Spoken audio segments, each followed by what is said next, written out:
Hey, what's going on, guys, and welcome back to Monster Taming Games You Never Knew, the segment on this channel where we uncover monster taming titles that are a little more obscure and unknown, or simply I just have yet to cover and want to showcase to you guys. Today we have a pretty decent mix of experiences that I think will leave everybody with something to look forward to, so as per the usual, make sure to sit back, relax, and let's dive in.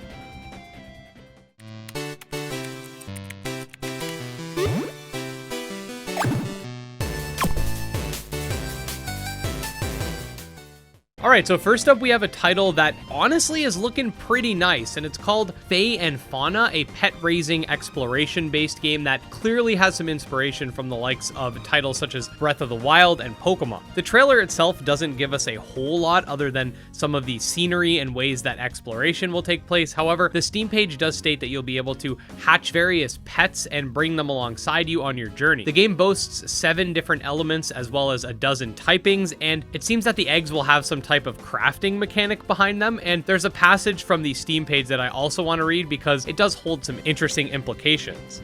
It reads, "The world is yours to explore at the pace of your own choosing. Prefer to pick flowers and look for collectible seashells over fighting? Do it. Anything counts, and you will progress through the game no matter what kind of player you are." So by this, I think it means that the game will have combat, but also the option not to have combat, or maybe it just won't have combat. I'm not 100% sure, but by the way they emphasize player choice, I'm assuming that there will be a wide variety of playstyles.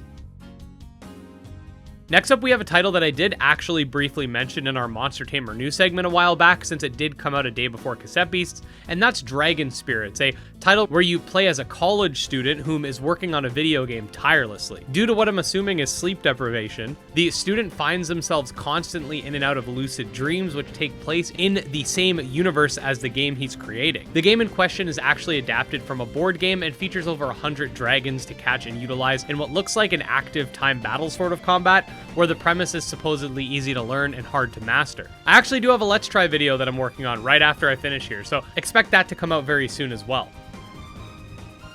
Next up, we have something a little bit different, and I wasn't able to get a whole lot of information about it, but regardless, I did want to give it a quick spotlight, and that's PetGo, something that seems to be a virtual monster raising simulator that takes inspiration from both Tamagotchi and the Digimon Vital Bracelet series. It's supposed to promote physical activity. Just like the Vital Bracelets, there will be different ROMs in this case that you can attach to the game that are sort of like micro SD cards and store data on the different monsters and whatnot, and they'll be running a Kickstarter soon. Again, I couldn't find a whole lot of information other than what you're seeing on screen, and I'm not sure if this is supposed to be like something completely different from the Vital Bracelets or like an alternative or whatever, but I think it's pretty cool that we got some indie raising simulators like this coming out.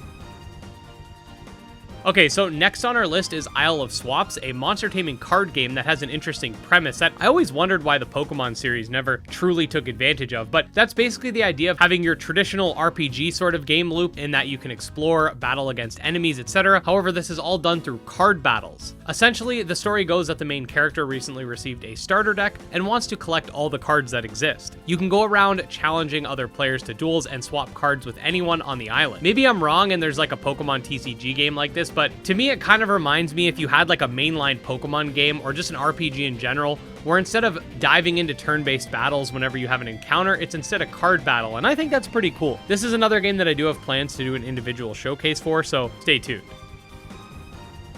Finally, last but not least, we have a game called Spirit Tales, a title which right off the bat I do vibe with the aesthetic of. In this game, you start off as a spirit tamer in training and must rise through the ranks in order to become a full-fledged tamer, at which point you can explore the mysteries of the world further. There seems to be some sort of disarray within the world, whether it be through strange portals that are causing chaos and strife, or through a sinister group of individuals whom treat spirits as tools and have nefarious goals in mind. I personally think the game looks really cool, and it's releasing this year. Kind of came out of nowhere, but glad to see it. But yeah, those are 5 monster taming games that I'm sure you never knew, at least with some of them. That being said, I did want to say special thanks to all of you guys in the Discord server who have been sharing a lot of these games with me. If not for you guys, I'd probably not know about these games either. If you do want to head over to the Discord and contribute as well, it is linked below, as is my Patreon and Twitter, which you can check out too. Don't forget to subscribe to the channel for daily monster taming videos, and just wanted to say special thanks to my patrons, especially Jim Hamilton, Dro Ghost, Dark Persona, Exodus, and Candy Marunci. And before I forget, make sure to let me know which games you're most excited for down below, and if any of these games really resonated with you as well. I'll see you guys next time. Peace.